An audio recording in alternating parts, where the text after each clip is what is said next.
বাসায় এসে লিভিং রুমের সোফায় বসে আদনান। ফাইজা ইসলাম আদনানের জন্য ঠান্ডা শরবত নিয়ে আসেন। সেটা পান করে উঠে দাঁড়ায়। ঈশিতাকে ডাক দিয়ে বলে, আম্মু খাবার দাও, ক্ষুধা লাগছে। ফাইজা খাবার বেড়ে দেয়। আদনান হাত ধুয়ে খেতে বসে যায়। খুব খিদে পেয়েছিল। 4 টাকার নাস্তা তার পোষায় না। আদনান খাবার খেয়ে ওষুধ খায়। উঠে দাঁড়াতে ফরিদা পারভিন এগিয়ে এসে আদনানের হাত ধরে, তাকে তার রুমে যেতে সাহায্য করে। আদনান রুমে এসে দরজা লক করে একটা সিগারেট ধরায়। খাটের উপর বসে পুরো সিগারেটটা শেষ করে। মাথা আর মন দুটোই হালকা লাগছে তার। হাতে পায়ের ব্যথা আছে, তবে সেসব নিয়ে ভাবছে না সে। পকেট থেকে ফোন বের করতে অসংখ্য নোটিফিকেশন দেখে। ফোন সাইলেন্ট থাকায় টের পায়নি। আদনান মেসেঞ্জারে ঢুকতেই অনেকগুলো মেসেজ পায়। সেগুলো রিপ্লাই করে রিয়ানাকে কল দেয় সে। সাথে সাথে রিসিভ হতে রিয়ানা জিজ্ঞাসা করে, এতক্ষণ কোথায় ছিলে? কতগুলো মেসেজ দিয়েছি। তোর বাপ তো আমি গাড়ি চাপায় মেরে দিতে চাইছে, এখন আবার আতর দেখাও। তোর বাপের ড্রাইভার কি গাঁজা খায় নাকি রে? দেখে চালাতে পারে না? ভাগ্যিস জ্ঞান হারিয়েছিল, নাহলে তোর বাপ আর ড্রাইভার দুজনে এতক্ষণে ব্রিজের সাথে উল্টো ঝুলে থাকতো। রিয়ানা বিরক্তি নিয়ে বলে, তুমি তো আজকে বেয়াদবি করেছো বাবার সাথে। এই চুপ, তুই আমাকে ভদ্রতা শিখবে নাকি? আমার বাবা জীবনও তোমার মতো অসভ্যর সাথে আমার সম্পর্ক মানবে না। তোর কি মনে হয় তোর বাপের মানার অপেক্ষায় আছি আমি? তোর মতো কত রিয়ানা আজাদ আদনানের ডানে মামে থাকে, এসব আমি কেয়ার করি না। আদনান, কথা উল্টা পাল্টা বলছো কিন্তু। কল রাখ শালি। কথাটা বলে নিজেই কল কেটে দেয়। বালিশে মাথা রাখতে কপাল টনটন করে ব্যথা আরম্ভ হয়। আদনান চুলগুলো স্লাইড করে চোখ বন্ধ করে নেয়। 3 দিন পর আদনান ভার্সিটিতে এসেছে। বাসা থেকে বেরোনোর কোনো ইচ্ছাই ছিল না। তাদের নতুন বাড়ির কাজ শুরু হয়েছে গত 2 দিন হলো। আদনান ভেবেছে জায়গাটা ভিজিট করে আসবে। এখন যে বিল্ডিংয়ে আছে সেটা ছেড়ে দিবে নতুন বাড়ির কাজ শেষ হলে। বর্তমানে যে বাড়ির কাজ চলছে সেটা শেখ পরিবারের এক প্রকার ড্রিম হাউসও বলা চলে। অনেক শৈল্পিক কারুকাজ নকশা দিয়ে তৈরি হবে রাজকীয়ভাবে। আদনান বাইক রেখে তার বন্ধু মহলের কাছে যাচ্ছিল। এমত অবস্থায় পথ আটকে দাঁড়ায় জয়, আবরণ এবং তার সাঙ্গপাঙ্গরা। আদনান আবরণের মুখশ্রী পরখ করে। পুরোটাতে রাগ এবং হিংস্রতা সুস্পষ্ট দেখতে পায়। আবরণের রেগে যাওয়ার কারণ কিছুটা আন্দাজ করেছে আদনান, তাতেই ঠোঁট কামড়ে হেসে ওঠে। আদনানকে হাসতে দেখে আবরণের মাথায় দপ করে আগুন ধরে যায়। তেরে এসে আদনানের শার্টের কলার চেপে ধরে, দাঁতে দাঁত পিষে বলে, আমার জিনিসের দিকে তোর এত লালসা কেন? আদনান ক্রুড় হেসে কলার ছাড়িয়ে নেয়। আবরণের কাঁধে হাত রেখে আফসোসের স্বরে বলে, জয় আবরণ, বিশ্বাস কর আমি তো জিনিসপত্র ছুঁয়ে কেন নজরটাও দিতে চাই না, কিন্তু শালার কপাল তোর পছন্দ করা সব দিন না চাইতে আমার দৌড়ে চলে আসে। এমনিতে শাড়ি আদনান শেখের মন অনেক বড়, কোনো নারীকে ফেরায় না সে। আদনানের কথায় আবরণ তেরে আসে। আদনান হাত ঠেকিয়ে দাঁড় করায়। আবরণ তীব্র ঝাঁঝালো কণ্ঠে আওড়ায়, জেবিন রহমানের দিকে নজর দিলে তোকে আমি জ্যান্ত পুঁতে ফেলবো। সে তো রেজিস্টার্ড করা প্রপার্টি নাকি? আমার পছন্দের নারী। তাহলে তোর নারী আমার কাছে আসে কেন? সেটা নিজেকে জিজ্ঞেস কর। আবরণের কথায় আদনান বিরক্ত হয়। কণ্ঠস্বরে গম্ভীরতা টেনে জবাব দেয়, তোর পুরুষত্বে সমস্যা আছে, সেজন্য মেয়ে মানুষ তোর হাতছাড়া হয়ে যায়। আসল পুরুষ হ, দেখবি। জেবিন কেন, জেবিনের মাও তোর কাছে। আবরণ হাত উঠাতে আদনান তার গলা চেপে ধরে রক্তচক্ষু করে চোখ রাঙিয়ে বলে, ভুলেও না, তোর কোনো বাপকে আমি ভয় পাই না, সেখানে তুই তো নিতান্ত পিঁপড়া মাত্র। আরও 2জন ছেলে আদনানকে টানতে থাকে ছাড়ানোর জন্য। আদনান তবুও আবরণকে ছাড়ে না। তাদের হাতাহাতি দেখে বাকিরাও এগিয়ে আসে নির্মাণ এবং সেজান। আদনানকে টেনে সাইডে নিয়ে আসে। আবরণ কাশতে থাকে। পানি এগিয়ে দিতে সেটা পান করে হুঙ্কার ছেড়ে বলে, এসবের জন্য একদিন তোকে চরম মূল্য দিতে হবে। সময় সব বলে দিবে, মাইন্ড ইট। কথাটা বলে সে চলে যায়। আদনান এখনো রেগে আছে। নির্মাণ জিজ্ঞাসা করে, কি হয়েছে? তার শিকার আমার কাছে এসেছিল, সেজন্য রেগে আছে। আদনানের কথায় সেজান জবাব দেয়, জেভিন রহমান। আদনান মাথা নাড়ায়। নির্মাণ ফোন বের করে গ্যালারি থেকে কিছু পিকচার্স আদনানের সামনে ধরে। আদনান সেসব ছবির দিকে তাকিয়ে থেকে জবাব দেয়, এই ছবি আমাকে দেখাচ্ছিস কেন? রিয়ানা দেখেনি? জানি না। আদনানের সোজাসাপটা জবাবে নির্মাণ আওড়ায়, ক্লাবে তোর আর জেভিনের ছবি, বসন্ত বরণে তোর আর জেভিনের ছবি সবই এখন সোশ্যাল মিডিয়ায় ঘুরপাক খাচ্ছে। সবাই ধরেই নিয়েছে রিয়ানার সাথে ব্রেকআপ হয়ে জেভিনের সাথে আছিস। সর, আমি গেলাম। রিয়ানা আসলে বলে দিস এসব কিছু না, নর্মাল পিকচার। বেশিগুলো বলে দিস, আদনান রিলেশন রাখবে না। কোথায় যাচ্ছিস তুই? সেজানের কথায় আদনান জবাব দেয়, বাড়ির কাজ চলছে, সেটাই দেখতে যাব। কথাটা বলে আদনান এক মুহূর্ত সময় ব্যয় করেনি। বাইকে উঠে পুনরায় রওনা হয় সেই নতুন বাড়ির কাজ দেখার উদ্দেশ্যে। বাইক চালানোর সাথে আশেপাশেও নজর রাখছে আদনান। সামনে 3টা মেয়ে হেঁটে যাচ্ছে, খুব সম্ভবত কলেজের স্টুডেন্ট হবে। আদনান বাইকের স্পিডটা কিছুটা কমিয়ে আনে। মেয়েগুলোর পাশাপাশি আসতেই বাঁকা হেসে বলে। সুন্দরী কোথায় যাচ্ছে? মেয়েগুলো জবাব দেয় না, শুধু আদনানের মুখ পানে তাকিয়ে রয়। আদনান শীষ বাজাতে বাজাতে বাইক নিয়ে সামনে এগোয়। 12টার দিকে কলেজ থেকে এসেছে তৃপ্তি এবং ইলমা। প্র্যাকটিক্যাল পরীক্ষা থাকায় তাড়াতাড়ি এসেছে দুজন। তৃপ্তির চোখে মুখে রাগের রেশ উপচে পড়ছে। ইলমা নিজেও জানে না তৃপ্তি কেন রেগে আছে। 2-3টা কথা হয়েছে, তাতেও তারা জবাব দিয়েছে, সেজন্য ইলমার সাহস হয়নি কিছু বলার। তৃপ্তি বাসায় এসে নিজের রুমে চলে যায়। অনেক কষ্টে রাগ সংবরণ করছে সে। লম্বা শাওয়ার নিয়ে তৈরি হয়ে দুপুরের খাবার খাওয়ার জন্য বাইরে আসতে দেখে আদনান চেয়ারে বসে খাবার খাচ্ছে আর ফোন স্ক্রল করছে। আদনানকে দেখে তৃপ্তির মাথায় দপ করে আগুন ধরে যায়, রাগ উঠে যায় আদনানের খাওয়া অর্ধার্থিতে। তৃপ্তি আদনানকে জিজ্ঞাসা করে, আজকে রাস্তায় মেয়ে দেখে শীষ বাজিয়েছ কেন? আদনান চকিত তাকায়, তৃপ্তির কথায় বিরক্ত হয়, ফোন অফ করে পাশে রেখে জবাব দেয়। এইসব খবর তোকে কে বললো? আমার প্রশ্নের জবাব পাইনি। কণ্ঠস্বর রুক্ষ শোনাচ্ছে। আদনান মেজাজ হারায়, সে কোনো কিছুর উত্তর দিতে বাধ্য নয়। সেটা মনে হয় তৃপ্তি ভুলে গেছে। আদনানের চুপ থাকা দেখে তৃপ্তি মৃদু চিৎকার করে বলে, আল্লাহ তোমাকে কি মাটি দিয়ে বানিয়েছে? সেটা তো জানতে হবে না। আমার সম্পর্কে বেশি বাগনিং করতে আসবি আর ঠাটিয়ে 2টা মেরে বসিয়ে দেবো। ওদের কথার আওয়াজে ইলমা, ফরিদা, পারভিন এবং ফাইজা আসে। ইলমা তৃপ্তির পাশে এসে দাঁড়ায়, জিজ্ঞাসা করে, কি হয়েছে? তার কথার কোনো রেসপন্স দেয়নি তৃপ্তি।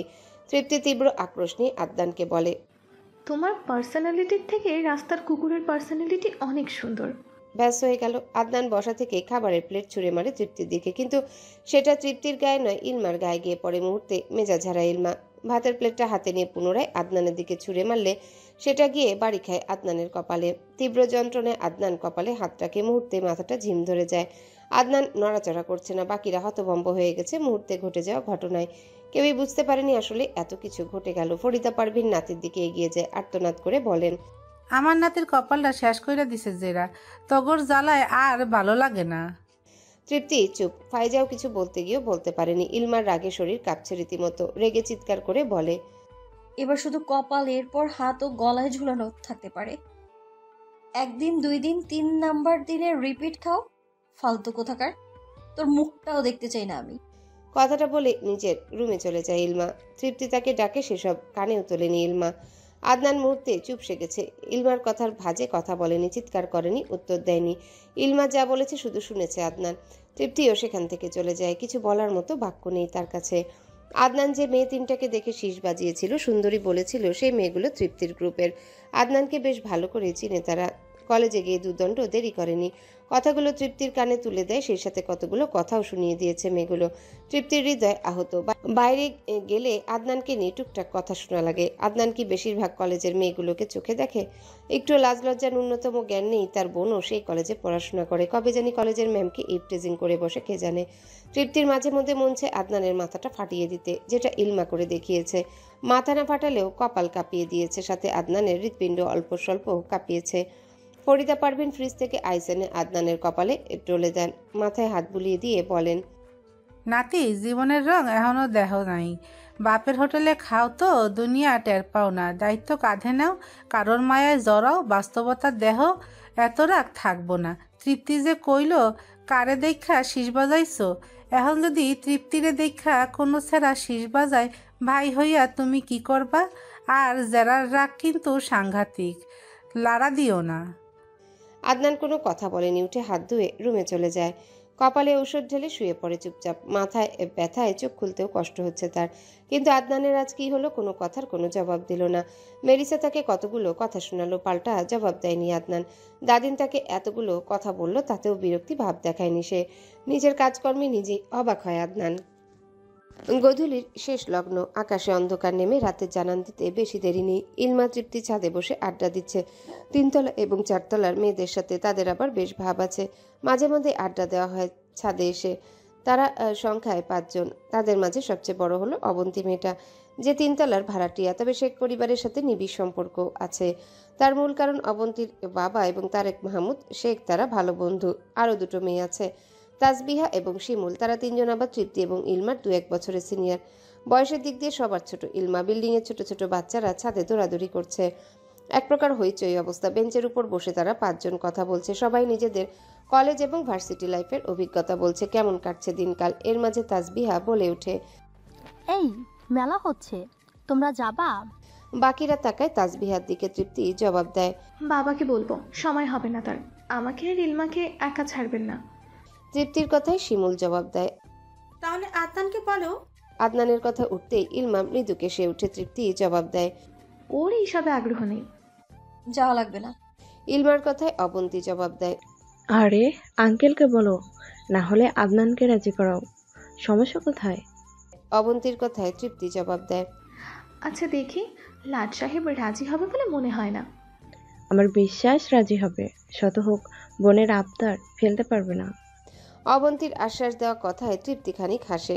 তখন শিমুল অবন্তীকে বলে ওঠে, অবন্তী আপু, তোমার বিয়ে শাদির দাওয়াত পাচ্ছি কবে? ভাইয়ের খবর কি? শিমুলের কথায় অবন্তী মৃদু হাসে। লাজুক দেখায় তার সেই হাসি। তৃপ্তি সেই লাজুক হাসি দেখে আওড়ায়, খুব তাড়াতাড়ি বিয়ের দাওয়াত পাচ্ছি বুঝি? ওদের দুষ্টুমিতে অবন্তী জবাব দেয়, ইনশাল্লাহ এই মাসেই হয়তো বিয়ে হবে আমাদের। তোমাদের ভাইয়া চাকরি জয়েন করেছে 6 মাস হলো। একটু সময়ের ব্যাপার আছে না? ওয়াও, কংগ্রাচুলেশনস আপু। তোমাদের দুজনকে বিয়ের সাজে পাশাপাশি দেখার অপেক্ষায় আছি। ইলমার কথায় অবন্তী ইলমার কাঁধে হাত রেখে বলে, পড়াশোনা করো মনোযোগ দিয়ে। এরপর আঙ্কেলকে বলবো তোমার জন্য রাজপুত্র এনে দিতে। ছাদে এসেছে আদনান। অবন্তীর বলা শেষ কথাটুকু তার কানে বেজেছে। মুহূর্তে বিরক্তি নিয়ে বলে, শালির ঘরে শালি, সদরঘাটে প্রেমিক নারী, আমার কপাল ফাটিয়ে এখন বসে বসে রাজপুত্র নিয়ে কল্পনা করো। ত্রস্ত পায়ে ছাদের একপাশে গিয়ে দাঁড়ায় আদনান। কিছুটা ঠান্ডা বাতাস গায়ে লাগছে। মাথার ব্যথা কিছুটা কমলেও পুরোপুরি কমেনি। তার জীবনে এমন মার কেউ দিয়েছিল বলে মনে হয় না। কত বড় সাহস হলে সোজা শক্ত প্লেট তার নরম কপাল বরাবর ছুঁড়ে মেরেছে। ইলমার সাহসের কথা ভেবে আদনান অবাক না হয়ে পারে না। যে দুঃসাহস এখন অবধি কেউ দেখাতে পারেনি সেটা ইলমা করে দেখিয়েছে। ভাবতেই নাক মুখ কুচকায় আদনান। পরক্ষণে ভাবে যদি মেয়েগুলো মনে করে আদনান তাদের দেখার জন্য এসেছে, না ভেবেই আদনান ফোন স্ক্রল করতে ব্যস্ত হয়ে পড়ে। তার ইনবক্সে থাকা কিছু নারীদের জানিয়েছে সে অসুস্থ। এখন দাঁড়িয়ে দাঁড়িয়ে নারীদের যত্ন এবং ভালোবাসা মেশানো আফসোস দেখবে। ইলমা আদনানকে দেখে বিরক্ত হয়, চায় না এই মুখটা দেখতে, তাও আশেপাশে ঘেঁষতে থাকে। যেহেতু আজান পড়ে যাবে সেজন্য ইলমা উঠে দাঁড়ায়। তৃপ্তির দিকে তাকিয়ে বলে, চল ভেতরে যাই, আজান পড়ে যাবে। বাকিরাও বিদায় জানিয়ে যে যার বাসায় চলে যায়। তৃপ্তি এবং ইলমা চারতলা সিঁড়ি বাইতে বাইতে অবস্থা খারাপ। তৃপ্তি তাড়াতাড়ি হেঁটে ভেতরে চলে গেছে। ইলমা ধীরে ধীরে এগোচ্ছে। অল্পতেই হাঁপিয়ে গেছে সে। 3 তলায় আসতে পেছন দিয়ে কারোর পায়ের ধ্বনি কানে আসতে ইলমা বুঝে আদনান আসছে তার পেছন দিয়ে। সেজন্য মাথার ঘুমটা একটু টেনে দ্রুত পা ফেলে নিচে নামতে থাকে। 2 তলা সিঁড়ির কাছে আসতে আচমকা পা বেঁকে বসে পড়ে ইলমা। হুট করে এমন হওয়াতে নিজেই অবাক হয়। পা মচকে গেছে ভেবে চিন্তিত হয়ে পড়ে। উঠে দাঁড়াতে গেলে অনুভব করে ব্যথা পেয়েছে। আদনান ইলমার কাছাকাছি এসে দাঁড়িয়ে যায়। সিঁড়িতে বসে আছে ইলমা দেখেই বিরক্ত হয় আদনান। ইলমাকে পাশ কাটিয়ে চলে আসে সে। কোনো রকম উঠে দাঁড়ায় ইলমা। আদনানের পেছন পেছন মেন দরজার সামনে আসে। আদনান খেয়াল করেনি ইলমা যে তার পেছনে। দরজা খুলে ভেতরে গিয়ে পুনরায় দরজা লাগিয়ে দেয়, যার ফলস্বরূপ দরজার সাথে ইলমার মাথা বাড়ি খেয়েছে জোরে সোরে। তীব্র শক্তি দিয়ে দরজা জোরে জোরে বাড়ি দিতেই আদনান তাড়াতাড়ি দরজা খুলে। ইলমা খ্যাপা বাঘিনীর মতো তাকিয়ে আছে। আদনান সেই চাহনি দেখে আরো বিরক্ত হয়। তখন ইলমা আঙ্গুল নাচিয়ে বলে, চোখে পকেটে রেখে হাঁটো, ফালতু একটা। দিলে তো মাথাটা ফাটিয়ে। এখন আবার সং সেজে দরজার সামনে দাঁড়িয়ে আছো। ইলমার কথায় আদনান দ্বিগুণ তেজ দেখিয়ে বলে, এই মেলিসা, বেশি বেড়ে গেছিস তুই, নাটকবাজ কোথাকার। ইলমা পাশ কাটিয়ে ভেতরে প্রবেশ করে। ফ্রিজ থেকে বরফ এনে সোফায় বসতে পিছন দিয়ে ইনান মাহমুদ আসেন। বাবাকে দেখে ইলমা অপ্রস্তুত হয়ে পড়ে। কপালে বরফ ডলতে গিয়েও ডলেনি। ইনান মাহমুদকে দেখে আদনান রুমের দিকে চলে যায়। ইলমাকে দেখে ইনান মাহমুদ জিজ্ঞাসা করেন, কপালে কি হয়েছে? দরজার সাথে বাড়ি খেয়েছি। ইলমা কথায় ইনান মাহমুদ খুশি হননি। পুনরায় জিজ্ঞাসা করেন, সত্যি কথা বলো। ইলমা চুপসে যায়। এখন সত্যিটা বললে আবার তুল কালাম বাঁধবে। এদিকে মেয়েকে চুপ থাকতে দেখে ইনান মাহমুদ কিছুটা রেগে বলেন, কথা বলছো না কেন? ওই আদনান ভাই আমাকে না দেখে দরজা লাগিয়েছে, পেছনে ছিলাম তাই বাড়ি খেয়েছি। ইনান মাহমুদ আদনানকে ডাক দেন। পরপর 3টা ডাক দেওয়ার পর আদনান লিভিং রুমে আসে। ইনান মাহমুদের সাথে তার তেমন ভাব নেই, বলা যায় অনেকটা দূরত্ব আছে। আদনানের উশৃঙ্খল চলাফেরা, অভদ্রতা, বেয়াদবির জন্যে ইনান মাহমুদ তাকে পছন্দ করেন না, তেমন কথাও বলেন না। অন্যদিকে ইলমার গায়ে একটা ফুলের টোকাও তিনি সহ্য করতে পারেন না। তার মেয়ে তার চোখের মধ্যমণি, সেজন্য মাঝে মধ্যে আদনান বিরক্ত হয় ইনান মাহমুদের উপর। একেবারে আদর উতলে পড়ে মেয়ের জন্যে। মাঝে মধ্যে তো মুখের উপর বলতে মন চায়, এত ভালোবাসা এত সৎমা এনে দিল কেন? ইলমার সাথে তো কম খারাপ আচরণ করেনি আপনার পত্নী, তখন এসব আদর কোথায় ছিল? কিন্তু এসব বললে তাকেই মার খেতে হবে, সেজন্য নিজেও দূরত্ব বজায় রাখে। আদনান ইলমার দিকে এক নজর তাকায়। ইনান মাহমুদ আদনানকে শাসিয়ে বলেন, তুমি বড় হয়ে কাণ্ডজ্ঞানহীন কাজ করো কিভাবে? দেখলে তো মাথায় ব্যথা পেয়েছে। আমার মাথার পেছনে দুইটো চোখ থাকা আবশ্যক ছিল। দুটো চোখ থাকলে তো আপনার আদরের কন্যাকে দেখতে পেতাম, দরজাটা লাগাতাম না। কথা ভদ্রভাবে বলা যায় না? দিন দিন বেশি মাত্রায় বেয়াদব হচ্ছ তুমি। আপনার কথার ধরন অনুযায়ী আমার থেকে এর চেয়ে ভদ্র আচরণ আশা করছেন কিভাবে? ফরিদা পারভিন সহ বাকিরাও আসেন লিভিং রুমে। ফাইজা ইনান মাহমুদকে থামিয়ে বলেন, ইলমা পেছনে থেকে বলতে পারলো না দরজা লাগিও না, সেটা তো বললে না তুমি। ফাইজার কথায় আদনান বেশ বিরক্ত হয়। তার পক্ষে কথা বললেও তার পছন্দ না ফাইজাকে, এক বিন্দুও না। তার কাছে অসহ্য মহিলা একটা। ফরিদা পারভিন সবার উদ্দেশ্যে বলেন, এই ছোটোখাটো ব্যাপার নিয়ে ঝামেলা করণ লাগে নাকি? তোরা এক কবরে গেলেও থাকতেই পারবি না, যুদ্ধ করবি, যুদ্ধ। আদনান প্রস্থান করে। তারেক মাহমুদ ইনান শেখকে বলেন, আদনানকে কিছু বলে লাভ নেই, বিয়াদব একটা। ইলমা রুমে চলে আসে। বাকিরাও যে যার মতো রুমে যায়। ইনান শেখ রুমে এসে বসতে ফাইজা এসে তাকে বাঘিনীর মতো ধরে। দরজা লক করে বলেন, ইলমাকে এত মাথায় তোলার কি আছে? দোষ ওর কম ছিল নাকি? আমার ছেলেকে তো অত আদর করো না তুমি। এই সরো, তোমার এসব কথাবার্তা শোনার জন্য বসে নেই আমি। আমার মেয়ে তোমার কি এমন ক্ষতি করেছে যে ওকে সহ্য করতে পারো না তুমি? সূর্যের কথা উঠছে কেন? ওর অন্যায় তুমি চোখে দেখো না? ফাইজা, আর একটা কথাও না। যদি বলো তাহলে রুম থেকে বেরিয়ে যাও। আমার সমস্যা ঠিক এই জায়গায়। ইলমা তোমার জীবনের সব, আমি আর আমার ছেলে কিছু না। তুমি যেটা মনে করতে পারো। ইনান, তুমি বেশি বলছো না? ইলমার জন্য তোমার চোখে যত টান, আমার ছেলের জন্য তত টান দেখিনি আমি। ইনান শেখ সেসব তোয়াক্কা করেন না। রুমের দরজা খুলে বাইরে আসেন। ইলমার রুমের দরজায় নক করতে ইলমা জবাব দেয়, দরজা খোলা আছে। ইনান শেখ ভেতরে প্রবেশ করেন। ইলমা পড়তে বসেছে। সামনে চেয়ার টেনে মেয়ের মুখোমুখি বসেন তিনি। ইলমা বাবাকে দেখে জিজ্ঞাসা করে, কিছু বলবে?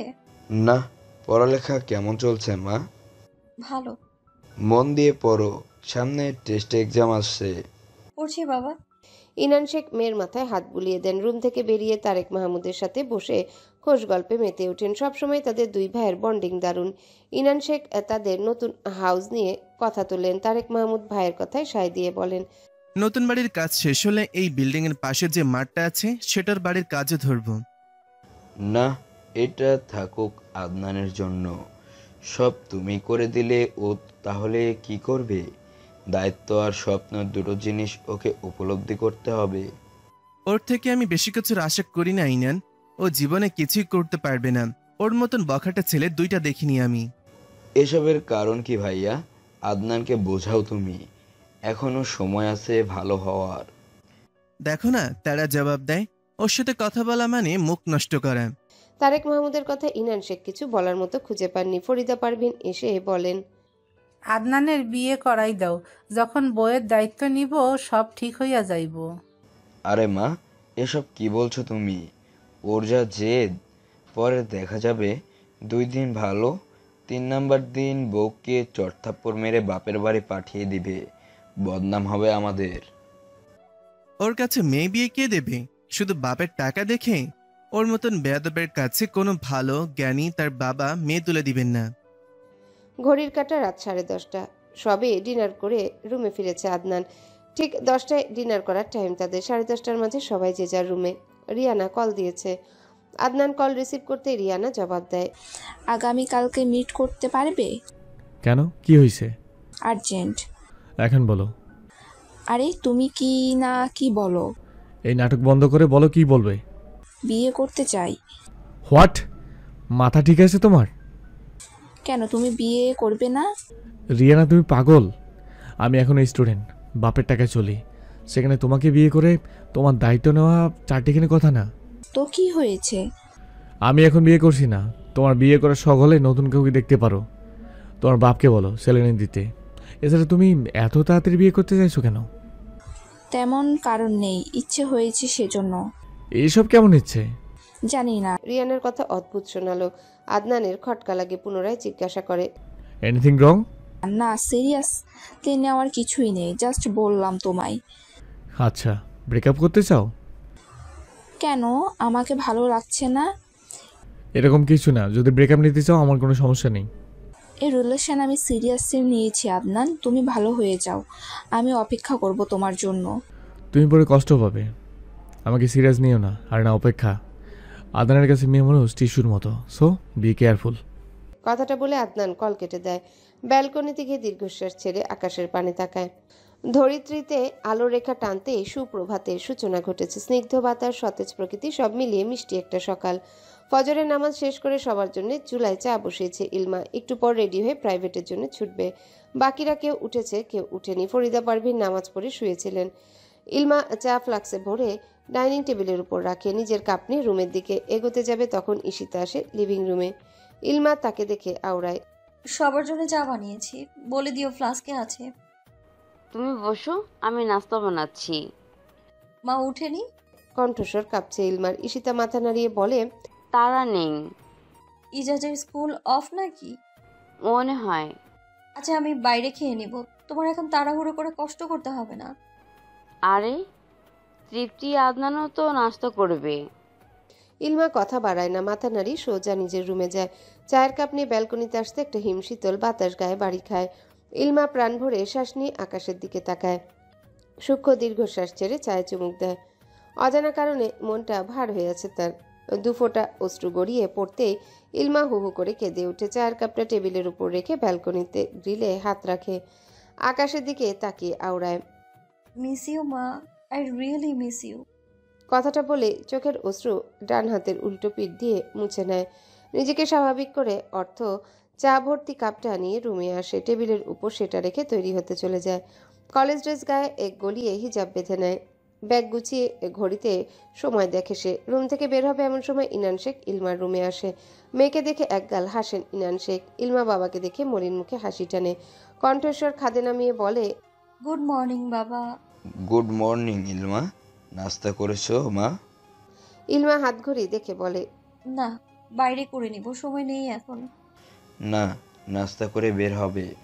ইলমা সূক্ষ্ম দীর্ঘশ্বাস ছেড়ে বলে, নাস্তা এখনো তৈরি হয়নি, বড় আম্মু একা নাস্তা তৈরি করতে সময় লাগছে। ইনান মাহমুদ কিছুক্ষণ চুপ থেকে বলেন, আজকে একটা প্রাইভেট পড়াতে হবে না। আরে ব্যাপার না, অভ্যেস আছে, তুমি নাস্তা করে অফিস যেও, আমি গেলাম। কথাটা বলে তারা দেখে ইনান মাহমুদকে পাশ কাটিয়ে ইলমা রুম থেকে বেরোতেই আদনানের মুখোমুখি হয়। ইলমার রুমের অপোজিটের রুমটা আদনানের, ব্যালকনি প্রায় পাশাপাশি। যদিও রুম নিয়েও তাদের ঝামেলা হয়েছিল, কারণ সবার রুমে থেকে ইলমার রুমটা আলাদা এবং সুন্দর। আদনানের সেই রুমটা পছন্দ হয়েছিল, কিন্তু ইলমা রুমটা নেওয়ায় বেশি কিছু বলতে পারেনি। চাইলে আদনান জেদ করে সেই রুমটা নিতে পারত, কিন্তু নেয়নি। দুজনের চোখাচোখি হতে ইলমা দ্রুত পায়ে মেন ডোরের সামনে আসতেই আদনান চেঁচিয়ে বলে, নাস্তা না করে চোরের মতো পালাচ্ছিস কেন? ইলমার হাঁটা থেমে যায়, ঠোঁট অসম্ভব রকমের কাঁপছে। আদনান এগিয়ে আসে। ইলমা পেছনে ঘুরতে আদনানের তীক্ষ্ণ দৃষ্টি এসে ইলমার মুখশ্রীতে স্থির হয়। আদনান তখন চিৎকার করে বলে, আম্মু নাস্তা হয়নি? মেলিসা তো নাস্তা না খেয়ে পালিয়ে যাচ্ছে। তৃপ্তি কোথায়? আদনানের চিৎকার শুনে তৃপ্তি চুলে বিনুনি করতে করতে লিভিং রুমে আসে। ইনান শেখ আদনানকে দেখে বিরক্ত হয় কিছুটা। ফরিদা পারভিন এসেই বলেন, যারাটা খাওন নিয়ে এত ফাঁকিবাজি করে, নাস্তা না কইরা কি এর পড়ালেখা? ইলমা বিপাকে পড়ে যায়। ইনান শেখ মেয়ের দিকে তাকান। ইলমা অস্বস্তি নিয়ে বলে, আমার দেরি হয়ে যাচ্ছে। ঈশিতা কিচেন থেকে বেরিয়ে এসে বলে, ইলমা বসো, নাস্তা হয়ে গেছে। ইলমা মাথা নাড়িয়ে পা বাড়াতে গেলে আদনান ধমকে বলে, মেলিসার বাচ্চা বেশি পড়ালেখা দেখাতে আসলে বিদ্যাসাগর নিয়ে চুবি আনবো। ইলমা জবাব দেয় না, বলা যায় জবাব দেওয়ার প্রয়োজন মনে করে না। কেন যেন আদনানের সাথে কথা বলতে ইচ্ছে হয় না তার। মানুষ বুঝে এভাবেই মন থেকে উঠে যায়। ইনান শেখ ইলমাকে আদেশের সুরে বলেন, টেবিলে বসো, একটা প্রাইভেট না পড়ালে কিছু হবে না। যারা আয় তো। কথাটা বলে ইলমার হাত ধরে টেনে চেয়ারে নিয়ে বসান। বাকিরাও একে একে চেয়ার টেনে বসেছে। আদনান বসেছে ইলমার মুখোমুখি চেয়ারে। একটা চায়ের কাপ নিয়ে ফ্লাক্স থেকে চা ঢেলে সেটা মুখে তুলে। আজকের চাটা অন্যরকম লাগলো। আদনান আর চোখে ইলমাকে দেখে জিজ্ঞাসা করে, আজকের চা কে বানিয়েছে? ইলমা মৌনতা বজায় রেখে জবাব দেয়, আমি বানিয়েছি। আদনান আর কিছু বলে না। তারেক মাহমুদ আসেন, ইজাজও আসে, সবাই বসতে নাস্তা খাওয়া শুরু করে। এর মাঝে তৃপ্তি বলে, বাবা আমি আর ইলমা মেলায় যাব। তারেক মাহমুদ মেয়ের কথায় হৃদয় কুচকান, রুটি ছিটতে ছিটতে জবাব দেন, আমি ব্যস্ত, তোমার চাচিও ব্যস্ত, একা একা কিভাবে যাবা? তৃপ্তির সাথে সাথে জবাব দেয়, ভাইয়াকে বলো না।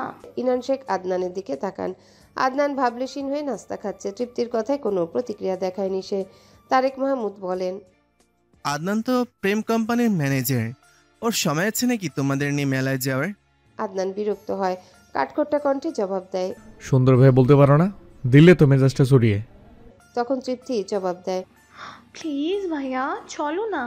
আদনান জবাব দেয় না, বাকিরা তার দিকে তাকিয়ে আছে। ফরিদা পারভিন বলেন, আদনান নাতি রাজি হও, তৃপ্তি একটা আবদার করলো। আদনান ফোঁস করে নিঃশ্বাস ছেড়ে জবাব দেয়, বেশ তো, কবে যাবে তৃপ্তি? আগামীকালকে। কার নাকি ট্রেন? আদনানের কথায় তৃপ্তি ইলমার দিকে তাকায়, আদনানও ইলমার দিকে তাকায়। ইলমা কিছুক্ষণ চুপ থাকলে তৃপ্তি বলে, ইলমা বল। ট্রেন দিয়ে যাব। ইলমার কথায় তৃপ্তি জবাব দেয়, ট্রেনে যাব। বাকিরা তেমন কিছু বলেনি, ইনান শেখও তেমন কিছু বলেনি। আদনান যে রাজি হয়েছে সেটাও অষ্টম আশ্চর্যের ব্যাপার স্যাপার, কিন্তু হুট করে রাজি হলো কেন ভাবছেন ইনান শেখ। আদনান নাস্তা খেয়ে রুমে চলে যায়। তৃপ্তি ইলমা একসাথে বেরোয় কলেজের উদ্দেশ্যে। আদনান রুমে এসে জেবিনকে কল দেন। রিসিভতে ঘুম জড়ানো কণ্ঠে জেবিন শুধায়, কি হয়েছে আদনান? জেবিন মেলা যাবা? কি ওই যে ভিড় আর থার্ড ক্লাসদের মাঝে? কণ্ঠস্বরের বিরক্তি সুস্পষ্ট। আদনান মেজাজ হারায়, পাঁচখায় কণ্ঠে বলে, রাতে কয় প্যাক গেলিছ? কি মাল খাইনি, তুমি আসোনি তাই। জেবিনের কথায় আদনান মনে মনে তাকে বিশ্রী কয়েকটা গালি দেয়। কল কেটে ফোনটা বিছানায় ছুঁড়ে মারে। বিরক্ত লাগছে সবকিছু। রেডি হয়ে বাইক নিয়ে বেরোয় একটা রেস্টুরেন্টের উদ্দেশ্যে। আজকে একটা মেয়ের সাথে দেখা করবে সে। ফেসবুকে আলাপ, মেয়েটা এই শহরেই থাকে, তেমন করে দেখা হয়নি। বলা যায় ফার্স্ট ডেট আজকে। যেহেতু ফার্স্ট ডেট এই মেয়েটার সাথে, সেজন্য চকলেট এবং ফুলের একটা বড় বাকেট বানিয়ে নেয়। সেটা নিয়ে ছুটে গন্তব্যের উদ্দেশ্যে। আদনান যেতে যেতে দেখে মেয়েটাও এসেছে সবে। পিক দেখায়, চিনতে অসুবিধা হয়নি। আদনানকে দেখে মেয়েটা মুচকি হাসে। ছবির আদনান আর বাস্তবের আদনানের মাঝে পার্থক্য বলতে ছবির থেকে বাস্তবে বেশি সুদর্শন ছেলেটা। ফর্সা, মুখ ভর্তি ছোট ছোট খোঁচা দাড়ি, ধূসর রাঙা আঁখি যুগল, জিম করে পেটানো শরীর, ভীষণ সুন্দর লাগছে তাকে। আদনান মেয়েটাকে দেখে বলে, হাই এসপি। ইম্পি হাত তুলে হ্যালো বলে। আদনান ফুল এবং চকলেটের বাকেটটা ইস্পির দিকে এগিয়ে দেয়। গিফট পেয়ে ইস্পি খুশি হয়ে ধন্যবাদ দেয়। দুজন পিকচার তুলে কথাবার্তা বলে সুন্দর একটা সময় কাটায়। জয় আবরণ তার দলের কয়েকটাকে আদেশ দিয়েছে আদনানের 14 পুরুষের ঠিকুজি বের করার জন্য। পরিবার এক একটা সদস্যদের সব ডিটেলস চায়। অনেক তো হলো আদনানের জিতের খেলা, এবার আবরণ বড়সড় গেম খেলতে চাইছে। আদনান কল্পনাও করতে পারবে না ঠিক কী হতে চলেছে সামনে। সকালবেলা গার্ডেনে বেতে চেয়ারে বসে সিগারেট টানতে টানতে জেভিনকে মেসেজ দেয় আবরণ। তার সাথে এক রাত ক্লাবে কাটানোর জন্য। কি রিপ্লাই আসবে তার জানা নেই। যদি রিজেক্ট করে তো জোর করে হলেও জেভিনকে তার বেডে আনবে। পাশাপাশি রিয়ানার উপরও তীব্র নজরদারি রাখা হচ্ছে আবরণের। জহির আহমেদ আসেন সিগারেট হাতে। ছেলের সামনে চেয়ারে বসে জহির আহমেদ বলেন, রায়হানকে বলেছিলাম প্রপার্টিটা দিয়ে দিতে, রাজি হয়নি। তোমার প্ল্যান কি? জয় কপালে ভাঁজ ফেলে বলে, কি আবার কেড়ে নেব? কেস করলে? তোমার পাওয়ার কি ভুলে গেছো বাবা? ওনাকে শহর থেকে হটানো কোনো ব্যাপার না জয়ের কাছে। তুমি শিওর ওখানে বার দিলে চলবে? আমার বারের স্পেশাল গেস্ট তুমি হলে নিশ্চয়ই চলবে। আমার একটা পেস্ট্রিজ আছে, উল্টাপাল্টা বলছো কেন? মদ গেলার সময় মনে থাকে না? হুশ, মাল ছাড়া চলা যায় নাকি? মাল আর মহিলা দুটোর একটা ছাড়াও চলা যায় না বাপ। দুটি পুরুষের জন্য অপরিহার্য। ছেলের কথায় কি যেন মজা পেলেন জহির আহমেদ। ওনার সাথে দুজন হো হো করে হেসে ওঠে। জয় সিগারেট শেষে টান দিয়ে সেটা ঘাসের উপর ফেলে ভেতরে চলে যায়। মেন রোড দিয়ে প্রবেশ করতে একটা কাজের মেয়ে চোখে আসে তার। জয় তীক্ষ্ণ দৃষ্টি নিক্ষেপ করে মেয়েটার শরীরের প্রতিটা ভাঁজে ভাঁজে। মেয়েটার বয়স 24 বা 25 হবে। মেয়েটার নাম রাহেলা। বিবাহিত একটা বাচ্চাও আছে। মাঝে মধ্যে বাচ্চাটা নিয়ে আসে, আবার মাঝে মধ্যে রেখে আসে। আজকে আনেনি বাচ্চাকে। জয় আশেপাশে তাকিয়ে মেয়েটাকে বলে, তোমার বাচ্চা কোথায়? রাহেলা টেবিল মুছছিল। জয়ের কথায় চকিতে তাকায়, জবাব দেয়, জি না স্যার, অসুখ বানছে, এর জন্যই আনি নাই। ও, ডক্টর দেখাওনি? বিকেলে নিমুনে স্যার। বাবার কাছে রেখে এসেছো নাকি? দুইজনেই অসুস্থ স্যার। জয় আবরণ ঠোঁট কামড়ে হেসে ওঠে। রাহেলা নিজের কাজে মনোনিবেশ করতে জয় আদেশ করে। আমার কফিটা নিয়ে রুমে আসো রাহেলা। শেষের নাম উচ্চারণের সময় কণ্ঠস্বর কিছুটা টান মারে জয়। জয় রুমে এসে পায়চারি করছে অবিরত। রাহেলা এসে কফি টেবিলের উপর রাখতে জয় দরজা লক করে। রাহেলা পিছনে ফিরে কেঁপে ওঠে। জয় এগিয়ে আসে, পরনে শুধু একটা ট্রাউজার, উদম গা। রাহেলার কাছাকাছি এসে তার হাত দুটো খপ করে ধরে নেয় জয়। রাহেলা কাঁপা কাঁপা কণ্ঠে বলে, কি করছেন স্যার? হুশ। জয়ের কণ্ঠস্বর অন্যরকম শোনালো। রাহেলা এবার কেঁদেই দেয়। জয় বিরক্ত হয়ে বলে, বিনিময়ে তোমার মেয়ের চিকিৎসার টাকা দেব, সাথে তোমার জামাইয়ের চিকিৎসার 1 মাসের খরচ বহন করব। আমার এসব কিছুই লাগবে না, ছাড়ুন আমায়। চুপ। জয় যেটা চায় সেটাই হয়। মুখ খুলবি তো গুম করে দেব। জয় কি জিনিস সেটা নিশ্চয় জানিস। রাহেলা কাঁদছে, ছোটার জন্য ছটফট করছে। বারবার অসুস্থ স্বামী এবং অসুস্থ বাচ্চার চেহারা চোখে ভাসছে। এই মালিকগুলো এমন কেন? কাজ করে বলে কি কিনে নিয়েছে? জয় ধীরে ধীরে রাহেলার বিভিন্ন অঙ্গে হাতের স্পর্শ দিচ্ছে। খুব অল্প সময়ের মাঝে জয়ের স্পর্শ গভীর হয়ে যায়। রাহেলা ছোটার জন্য ছটফট করে, কিন্তু পারে না। নরপিশাচের সাথে সে ক্ষুদ্র একটা পিঁপড়ে মাত্র। 50,000 টাকার একটা বান্ডেল রাহেলার মুখের উপর ছুঁড়ে মেরেছে জয় আবরণ। রাহেলা ফুপিয়ে কাঁদছে। জয় বিরক্ত হয়, ধমকে বলে, একটা শব্দ করলে গলা চেপে ধরব। মরণের পর যত পারিস কাঁদিস। আর হ্যাঁ, এসব কাউকে কোনোদিনও বলতেও যাবি না, না হলে তোর সাথে সাথে তোর পরিবারও 3 হাত মাটির নিচে থাকবে। এখন বেরো রুম থেকে। জয়ের ধমকে রাহেলা কেঁপে ওঠে। ফ্লোরে পড়ে আছে টাকার ব্যান্ডেল। সেদিকে তাকিয়ে উঠে দাঁড়ায়। জয়ের দেওয়া টাকাটা হারাম কাজের বিনিময়, সেটা জোর করেই হোক। হারাম টাকা রাহেলার জন্যে। একজন স্ত্রী এবং মা হয়ে পরিস্থিতির শিকার সে। তবে হারাম টাকা দিয়ে মেয়ের বা স্বামীর চিকিৎসা করাবে না। 2 ফোঁটা অশ্রু এবং দীর্ঘশ্বাস খোদার দরবারে জমা দিয়েছে সে। তিনি নিশ্চয়ই ন্যায় বিচারক। রুম থেকে বেরিয়ে চোখের পানি মুছে নিজেকে স্বাভাবিক করে নেয় সে। তবুও মনের মধ্যে তোলপাড় হচ্ছে। সে তার অসুস্থ স্বামীর সাথে বিশ্বাসঘাতকতা করেছে। না, সে পরিস্থিতির শিকার হয়েছে। নিচে আসতে জয়ের আম্মু সাহেলা পুষ্প রাহেলাকে জিজ্ঞাসা করেন, এত দেরি হলো কেন? জয় কি রুমে? রাহেলা দম নিয়ে জবাব দেয়, জি, রুম গুছিয়ে দিছিলাম, ছোট সাহেব বারান্দায় ছিলেন। রাহেলার কথায় সাহেলা পুষ্প জবাব দেয়, কিচেনে যাও। রাহেলা মাথা নাড়িয়ে কিচেনে যায়। মধ্যাহ্ন দুপুর। বাইরে উত্তপ্ত রোদের জন্য পরিবেশ অনেকটাই গরম। বসন্ত চলছে, তো রোদের তাপমাত্রায় বাড়ছে। লাঞ্চ করে মেলা যাওয়ার উদ্দেশ্যে তৈরি হচ্ছে তৃপ্তি এবং ইলমা। দুজনেই লং গাউন সাথে হিজাব বেঁধে মাস্ক দিয়ে মুখ ঢেকে নেয়। সুন্দর শালীনভাবেই তৈরি হয়েছে দুজন। আদনান নিজেও রেডি হয়ে লিভিং রুমে আসে। আদনান আসার পেছন দিয়ে তৃপ্তিও আসে। ইলমা তখনও রুম থেকে বের হয়নি। আদনান সোফায় বসে ফোন স্ক্রল করছে, তৃপ্তিও ফোন ঘাঁটছে।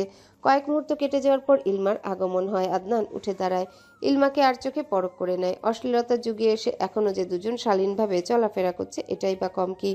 আদনান তো বাইরে মডার্ন মেয়ে দেখতে দেখতে চোখ ঝলসে গেছে, সেজন্য সেসবে আগ্রহ পাচ্ছে না সে। একটা সময় মনে উপলব্ধি হয় সেসব মডার্ন মেয়ে প্রেমিকা হিসেবে পারফেক্ট, লাইফ পার্টনার হিসাবে না। লাইফ পার্টনার হিসেবে ওভার স্মার্ট বা অতিরিক্ত মডার্ন মেয়ে না, বরং শালীন এবং ব্যাকডেটেড মেয়েই পারফেক্ট। পোশাক এমন একটা জিনিস যেটা আপনাকে সোসাইটিতে উপস্থাপন নয়, পারিবারিক শিক্ষা, রুচি, পছন্দ সবটারই পরিচয় বহন করে। দুজন রমণী নিয়ে বেরিয়েছে আদনান, দুজনেই তার বোন। আদনানের রুলসে মেয়ে মানুষ নিয়ে বেরোনোর লাইনটা কাট, কিন্তু আজকে সেটা যোগ হলো। বাসার সামনে থেকে রেল স্টেশনের উদ্দেশ্যে রিক্সা ধরে 3 জন। আদনান উপরে বসেছে, তার সামনে তৃপ্তি, পাশে ইলমা বসা। বাইক নেওয়ার পর রিক্সায় ঘোরা হয়নি তার। তবু তপ্ত রোদে কিছুটা হলেও ক্লান্তি লাগছে আদনানের। মনে মনে ভাবছে মেলায় গিয়ে সে করবেটা কি? বউ নেই যে কিছু কিনে আনবে? যেই গার্লফ্রেন্ড এসব মেলা জিনিসপত্র পছন্দ করবে না। কাউন্টার থেকে 3টে টিকিট নিয়ে ট্রেনের জন্য দাঁড়িয়েছিল 3 জন, কারণ নির্দিষ্ট সময় ট্রেন আসে। আদনান বারবার হাত ঘড়ি দেখছে কখন ট্রেন আসবে। তৃপ্তি ইলমা দাঁড়িয়ে কিছু একটা নিয়ে কথা বলছিল। আদনান সেসবে আগ্রহ দেখায় না। ট্রেনের জন্য একজন ভদ্রলোক এবং তার মেয়ে এসে দাঁড়িয়েছিল আদনানের পাশে। আদনান তৃপ্তিদের দিকেও তাকাচ্ছে, কখনো ফোন স্ক্রল করছে, কখনো আশেপাশে তাকাচ্ছে। নিজের পাশে সুদর্শন একটা যুবক দেখে ভদ্রলোক কথা বলার লোভ সামলাতে পারেনি। বেশভূষায় ভদ্র পরিবারের ছেলে মনে হয়েছে, সেজন্য আগ বাড়িয়ে জিজ্ঞাসা করেন, কোথায় যাচ্ছ বাবা? মেলায় যাচ্ছি। কথাটা বলে ভদ্রলোকের চোখের দিকে তাকায় আদনান। পাশের মেয়েটার দিকে নজর দেয় সে। ভদ্রলোক পুনরায় বলে, বাসা কোথায় তোমার? আপনার মেয়ে মানে? মুহূর্তে ভদ্রলোকের চোখে মুখে পরিবর্তন আসে। আদনান ভদ্রলোকের মেয়ের দিকে তাকিয়ে শীষ বাজায়। ভদ্রলোক রাগ দেখিয়ে জিজ্ঞাসা করে, তুমি আমার মেয়েকে ইপটিজিং করছো নাকি আমাকে? অবশ্যই আপনার মেয়েকে। বেয়াদব ছেলে, বাসায় কি মা বোন নেই? বই ছাড়া সবই আছে। তৃপ্তি এগিয়ে আসে, পেছন দিয়ে ইলমাও আসে। তৃপ্তি এসে আদনানকে জিজ্ঞাসা করে, কি হয়েছে ভাইয়া? ভদ্রলোক তৃপ্তির দিকে তাকায়, শুধু দুটো চোখ নজরে আসে। পাশে ইলমাকেও একবার পরখ করে। দুজনের বেশভূষায় একই, প্রায় ননদ ভাবি হতে পারে। যেহেতু তৃপ্তি আদনানকে ভাইয়া ডেকেছে, তাহলে পাশের মেয়েটা নিশ্চয়ই বউ হবে। এক মুহূর্তের জন্য আদনানের বলা বউ ছাড়া সবই আছে কথাটা মাথা থেকে উড়ে গেছে। ভদ্রলোক তেজিস্বরে ইলমাকে উদ্দেশ্য করে বলেন, এই মেয়ে, কেমন বর নিয়ে ঘর সংসার করছো? তোমার বর আমার মেয়েকে ইপটিজিং করার সাথে আমাকেও ইপটিজিং করছে। তৃপ্তি ইলমা দুজনেই অবাক হয়। তৃপ্তি হতভম্ব হয়ে যায়, আদনান নিজেও বেকুব হয়ে যায়। ইলমার জবাব না পেয়ে ভদ্রলোক চটে বসেন। আঙ্গুল দিয়ে ইলমাকে ইশারা করে বলে, তোমাকেই বলছি, এরকম বেয়াদবের সাথে এখনো টিকে আছো কিভাবে? আদনান ভদ্রলোককে উদ্দেশ্য করে বলে, টাকা হওয়ার সাথে সাথে বুদ্ধিটা খসে পড়ে গেছে আপনার। আপনার মেয়েকে বিয়ে দিবেন। বিয়ে করব। এখনো বিয়ে সাথে করিনি আমি। ওরা দুজনের একজন আমার বোন, আরেকজন আরেক ব্যাটার বউ। তবে ভদ্রলোকের মেয়ে আদনানকে উদ্দেশ্য করে বলে। সাথে সাথে ভদ্রলোক ধমক দেন মেয়েকে। ধমক খেয়ে মেয়েটা চুপসে যায়। চোয়াল শক্ত করে আদনানকে থ্রেট দেন, তোমার নামে ইপটিজিং এর মামলা দেব আমি। আদনান ক্রুড়ো হেসে বলে, কোন থানায় দিবেন? পাশেরটায়। ওটা আমার শ্বশুর বাড়ি। মজা করছো বেয়াদব ছেলে? না, এরকম 4টা থানা ছাড়িয়ে আদনানের শ্বশুর বাড়ি। বাই দ্য ওয়ে, আমার বাবা এখানকার চেয়ারম্যান। সো ভেবেচিন্তে থ্রেট দেবেন। আদনানের কথা শুনে আর এক মুহূর্ত দাঁড়ায়নি। ভদ্রলোক নিজের মেয়েকে নিয়ে চলে যান। আদনানের স্ত্রী মার্কা ব্যবহারে লজ্জা পায় ইলমা, সেই সাথে বিরক্তি এবং তৃষ্ণা তো জমেছে। এই আদনানটা কেন এমন? যেখানে যাবে ঝামেলা একটা পাকাবে। মেয়ে মানুষ নিয়ে কথা না বললে নাই। ইলমা মনে মনে আদনানকে বকা দেয়। তার জীবনে এরকম লো পার্সোনালিটির প্লে বয় সে দেখেনি। যদি প্লে বয় হিসেবে কোনো অ্যাওয়ার্ড থাকে সেটা আদনান পাবে, এটা তারই প্রাপ্য। ট্রেন আসতে দুজনকে নিয়ে ভেতরে যায় আদনান। সিট প্রায় বুকিং। ব্যাপারটা দেখে মেজাজ হারায় আদনান। টাকা দিয়ে টিকিট কেটে লাভটা হলো কি? অনেক খোঁজাখুঁজি করে তৃপ্তি এবং ইলমার জন্য দুটো সিট পায় আদনান। পাশে আরেকটা মেয়ে বসা। তৃপ্তি মেয়েটার পাশে বসে। তৃপ্তির পাশে এবং সাইডে বসে ইলমা। ইলমার পাশে আদনান দাঁড়িয়ে রয়, কারণ ট্রেনে মানুষ আসা যাওয়ার মাঝে থাকে। কেউ যদি ব্যাট টাচ করে, সেজন্য ইলমার পাশে দাঁড়িয়ে ফোন কলে ব্যস্ত হয়ে পড়ে সে। তবে মাঝে মধ্যে আর চোখে দুজনকে দেখছে সে। 10 মিনিটের মাঝে স্টেশনে আসে ট্রেন। তারা তিনজন ট্রেন থেকে নামে। ইলমা তৃপ্তির হাত ধরে হাঁটছে। পেছনে আদনান আসছে। মেলার গেট দিয়ে প্রবেশ করতে ইলমার ঠোঁটের কোণে মুচকি হাসি। আদনান দুজনকে নিয়ে সামনে এগোয়। তৃপ্তি এবং ইলমা দুজনে চুড়ি এবং ঝুমকা দোকানে দাঁড়ায়। আদনান আশেপাশে চোখ বুলায়। সবই এখানে মেয়ে মানুষের জিনিসপত্র, যেগুলো সম্পর্কে তার আইডিয়া শূন্য। তবে ঝুমকা চুড়ি কমন জিনিস। ইলমা তৃপ্তি দুজনাই দেখে দেখে চুড়ি ঝুমকা নিচ্ছে। ঈশিতা এবং ফাইজার জন্যও নিয়েছে। আদনান পাশে দাঁড়িয়ে দেখছে তাদের কাণ্ড। দুজনের চুড়ি নেওয়া হতে সামনে এগোয়। আদনান তখনও চুড়ির দোকানে দাঁড়িয়ে একজোড়া চুড়িতে হাত রাখে। ইলমা তৃপ্তি মেলা ঘুরছে, পেছনে আদনানও আসছে। হুট করে ইলমা একটা শাড়ির দোকানে যায়, যেখানে বিভিন্ন রকমের শাড়ি দেখা যাচ্ছে। ইলমা একটা লাল শাড়ি হাতে নেয়। সমস্যা হলো শাড়িটা তার পছন্দ হলেও নিচ্ছে না। সে কি বউ নাকি যে লাল শাড়ি পরবে? শাড়িটা নতুন বউদের জন্য পারফেক্ট। ইলমা শাড়িটা হাতে নিয়েও রেখে দেয়। তৃপ্তি ইলমাকে বলে, রেখে দিলি কেন? নতুন বউদের শাড়ি নিয়ে আমি কি করব? ইলমার কথায় আদনান সেই শাড়িটার দিকে তাকায়। তখন তৃপ্তি বলে, অন্যটা দেখ। না, শাড়ি কিনলে বকা খাবো। তৃপ্তি নিজেও মিইয়ে যায়। শাড়ি কেনা ফাইজা তেমন একটা পছন্দ করে না। শাড়ির দোকানের থেকে সরে ফুচকা খাওয়ার জন্য একটা দোকানে যায় দুজন। আদনান ফুচকার দোকান থেকে নাক ছিটকায়। তৃপ্তি বিরক্তি হয়ে বলে, সমস্যা কি? এসব দেখতে হবে না, বাইরে গেলে রেস্টুরেন্টে খাবো তোদের। না, তুমি না খেলে নাই, আমরা খাবো।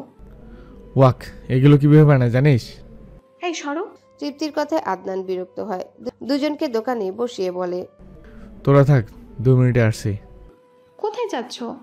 তৃপ্তির কথায় আদনান বিরক্ত হয়ে বলে, সেটা তো না জানলেও হবে। ইলমা একটা টু শব্দও করেনি। আদনানের কথা শেষ করে কোথায় যেন হারিয়ে গেল। দুজনের ফুচকা খাওয়া শেষ হতে আদনানের আগমন হয়। আরও কিছুক্ষণ ঘোরাঘুরি করে মেলার প্রাঙ্গণ ছাড়ে তিনজন।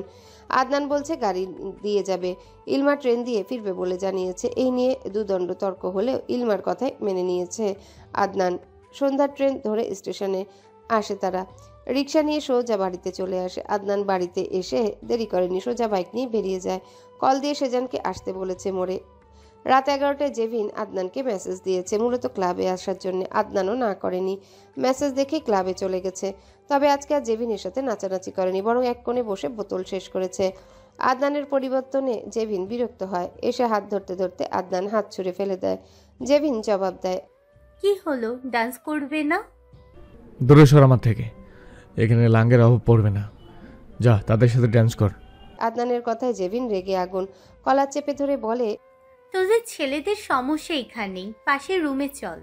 আদনান নিজের কলার থেকে জেভিনের হাত সরায়, উঠে দাঁড়ায়। জেভিন অগ্নিদৃষ্টি নিক্ষেপ করে আছে আদনানের দিকে। আদনান কাঁপা কাঁপা আঙ্গুল নাড়িয়ে বলে, ছবি না আমাকে। কেন, তোর বউ আছে নাকি? কথাটা বলে আদনানের দিকে এগোয় জেভিন। আদনান বিরক্ত হয়, বুকের বাঁ পাশে হাত রেখে বলে, এখানে কেউ আছে খুবই পবিত্র কেউ? তোর সর্বাঙ্গে পরনারী ছোঁয়া, তাহলে তোর হৃদয়ে পবিত্র কেউ কি করে থাকতে পারে? হৃদয়টা এখন একান্ত আমার আছে এবং সেটা পবিত্র। আমার সর্বাঙ্গে পরনারী কোনো ছোঁয়া নেই, আমি এখনো ভার্জিন। আজকে নেশা বেশি ধরেছেন নাকি? চুপ মাগি। কথাটা বলে আদনান বেরিয়ে যায় ক্লাব থেকে। জেভিন তার যাওয়ার পানে চেয়ে আছে, বিরক্তিতে নাক মুখ কুঁচকে নেয়। আদনান গেছে তো কি হয়েছে, কত আদনান বসে আছে ভেবে বাঁকা হাসে জেভিন। এখনো জয়ের মেসেজে রিপ্লাই করেনি, সে ভাবছে করবে। ড্রিঙ্কসের গ্লাস হাত সেটা ঢকঢক করে গিলে নেয় জেভিন। ডান্স ফ্লোরে ডান্স করে অচেনা কারোর সাথে। সকালবেলা জিম থেকে ফেরার পথে একটা ছোট ছেলের সাথে দেখা হয় আদনানের, যার হাত ভর্তি তাজা ফুল। তাকে দেখা মাত্রই বাইক থামায় আদনান, কাছে ডেকে নাম জিজ্ঞাসা করে। ছেলেটা জানায় তার নাম সায়ান। আদনান সায়ানের মাথায় হাত বুলিয়ে দিয়ে জিজ্ঞাসা করে, স্কুলে যাও না কেন? সায়ান মৃদু হেসে জবাব দেয়, বাবা সাইরা গেছে গা, পরিচয় দেয় না। আমি থাকি, আমার অসুখ এর লাইগা ফুল ব্যস্ত বেরোইছে। আদনান একটা সূক্ষ্ম দীর্ঘশ্বাস ছাড়ে। সায়ানকে জিজ্ঞাসা করে, কি হয়েছে মায়ের? জ্বর আইছে। ওষুধ নিয়েছো? আজকে ফুল বিক্রি করাইনি মনে। আদনান ফুলগুলোর দিকে তাকিয়ে বলে, কত করে ফুলগুলো? 40 মালা 10 টাকা কইরা। সকালে নাস্তা করেছে? না, ফুল কিনে আনছে। আদনান সায়ানকে বাইকের পিছনে উঠতে বলে। সায়ান নাকচ করে দেয়, সে যাবে না কোথাও। আদনান আশ্বাস দিতে সায়ান উঠে বসে। নাস্তা করার জন্য পাশের একটা রেস্টুরেন্টে প্রবেশ করে দুজন। আদনান সকালে বেরিয়েছে, এখনো নাস্তা করা হয়নি, সেজন্য সায়ানকে নিয়ে সকালে নাস্তা সারে। সাথে নাস্তা পার্সেল করে নেয় সায়ানের মায়ের জন্য। ঔষধের দোকান থেকে ঔষধ নেয় সায়ানের অসুস্থ মায়ের জন্য। সেই সাথে কিছু টাকা সায়ানের হাতে ধরিয়ে দেয় আদনান, বিনিময়ে ফুল উপহার দেয় সায়ান। আদনান গোলাপ হাতে নিলে সায়ান বেলির মালা এগিয়ে দিয়ে বলে, ভাবিকে দিয়েন, খুশি হইব। আদনান ঠোঁট কামড়ে হেসে বলে, তো কে বলছে আমি বিয়ে করেছি? ওমা, বিয়ে করেন নাই? না। সায়ান আদনানের বাইকটার দিকে তাকায়, কি সুন্দর লাগছে বাইকটা। আদনান সায়ানের দৃষ্টি পরখ করে। সায়ান বলে, একদিন আমিও টাকা কামাবো, আপনার মতো বাইক কিনবো ইনশাআল্লাহ। আদনান কথাটা বলে কিছুটা থামে, তার কথায় সায়ান জবাব দেয়, দোয়া করবেন ভাই। আচ্ছা। আদনান ফুল হাতে বাইক স্টার্ট দেয়। একটা বউ থাকলে তো ফুলগুলো দিতে পারত ভেবেই মুচকি হেসে বাসায় ফিরে সে। তৃপ্তি ইলমা দুজনাই কলেজে গিয়েছে, সেজন্য বাসা ফাঁকা। আদনান নিজের রুমে গিয়ে ফ্রেশ হয়, বিছানায় গা এলিয়ে দিয়ে ফোনটা হাতে নেয়। সবার আগে জেভিনকে আনফ্রেন্ড, সাথে ব্লক মারে। ফেসবুক, হোয়াটসঅ্যাপ, ইনস্টাগ্রাম সবকিছু থেকে শুয়ে শুয়ে ফ্রেন্ড লিস্ট থেকে মেয়েদের আনফ্রেন্ড করতে থাকে। কিছুক্ষণ আনফ্রেন্ড করে বিরক্ত হয় আদনান। এত মেয়ে মানুষ কেন যে লিস্টে নিয়েছিল, সে নিজের প্রতি নিজেরই রাগ লাগছে। ফাইজা ফরিদা পারভিনের সাথে ইলমা বিষয়ে আলোচনা করছে। মূলত ইলমার বিয়ে শাদীর কথা তুলে ফাইজা। ফরিদা পারভিন বিরক্ত হয়ে বললেন, আগে তৃপ্তির বিয়া দিমু, এরপর জেরার বিয়া। আমার নাতনির বয়স হয়েছে না কি বিয়ার? 18 হয়ে গেছে, আর কত বয়স চান আপনি? তুমি কোনো কথা বইলো না জেরার বিষয়। কয়দিন দায়িত্ব পালন করছিলা যে বিয়ের জন্য লাফাইতাছো? আমার নাতনিটারে মারো নাই, কম মারছো, কম খারাপ ব্যবহার করছো, এখন কম ঝামেলা করো নাকি ইনানের লগে? ফাইজা অপমান বোধ করে। মুহূর্তে মনের ভিতর একরাশ হিংস্রতা জন্ম নেয়।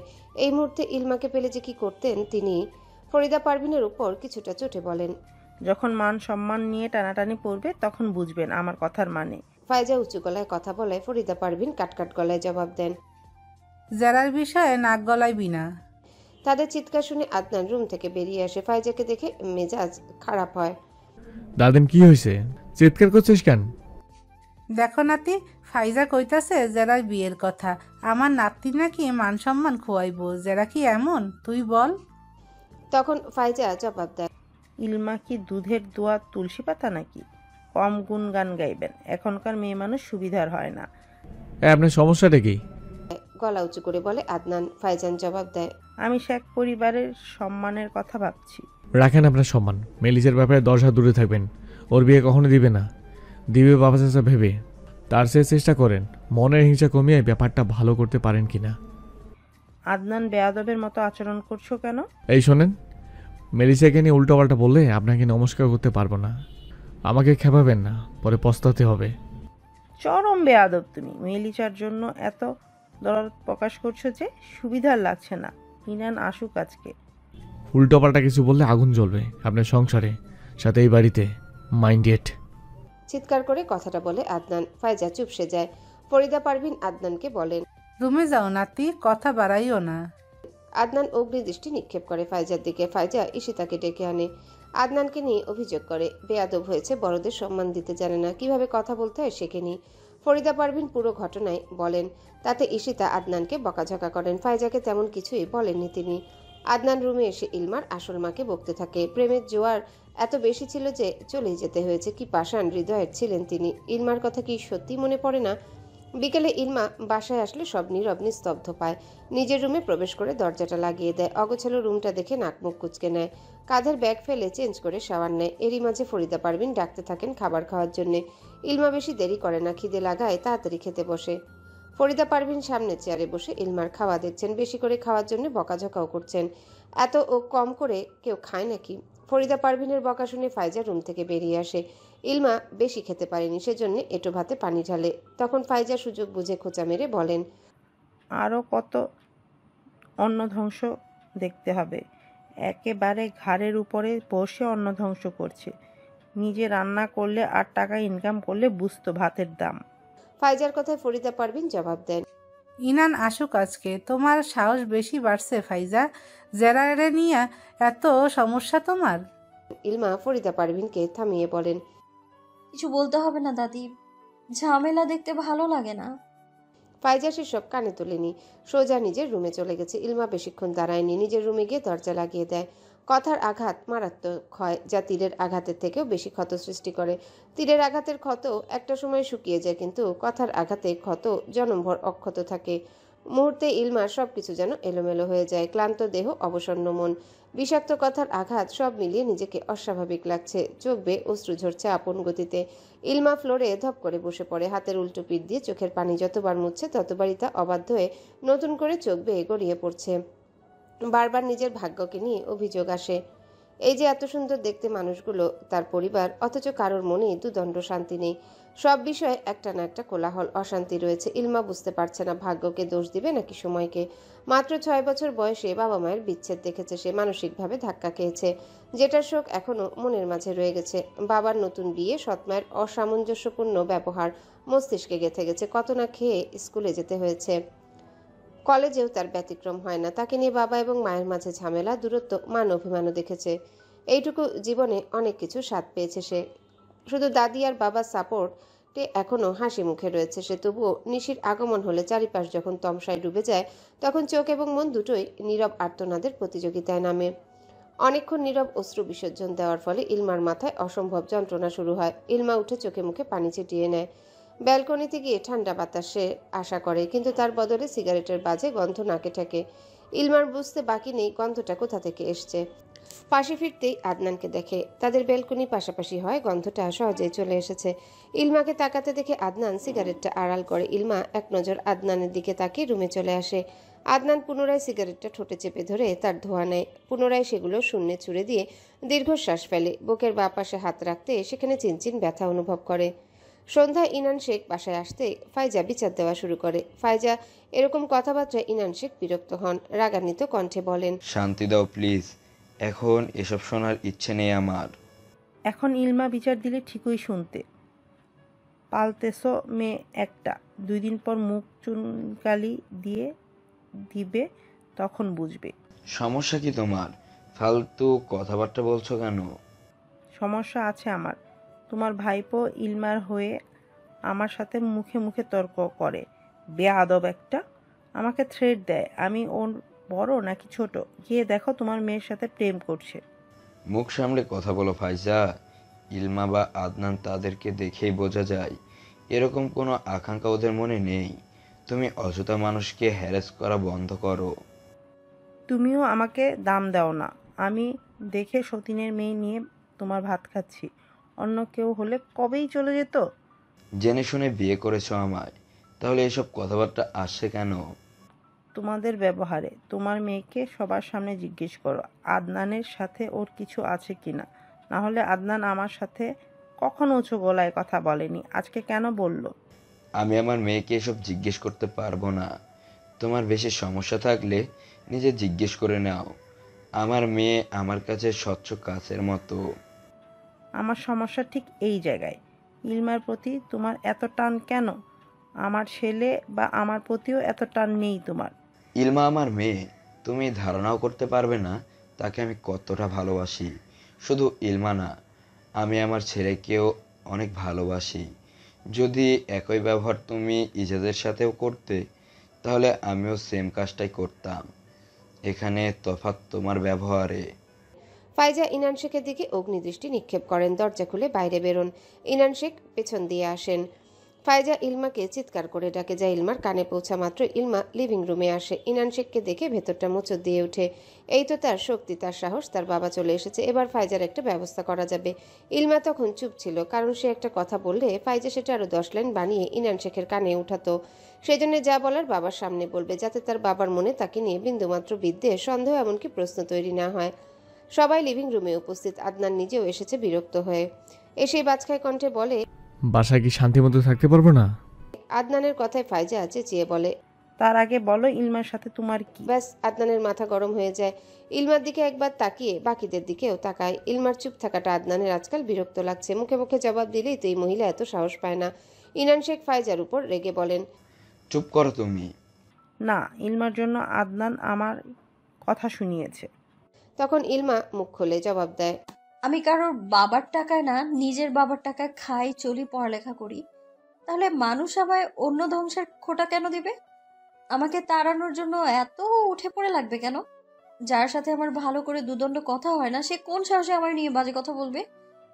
যে আমার সাথে আদনান ভাইয়ের কিছু আছে, যে কোনোদিন মায়ের দায়িত্ব পালন করেনি, সে কোন অধিকারে নিয়ে আমাকে তাড়ানোর কথা বলে? সবে চুপ। ইনান শেখ ফাইজার দিকে রাগী দৃষ্টি নিক্ষেপ করে।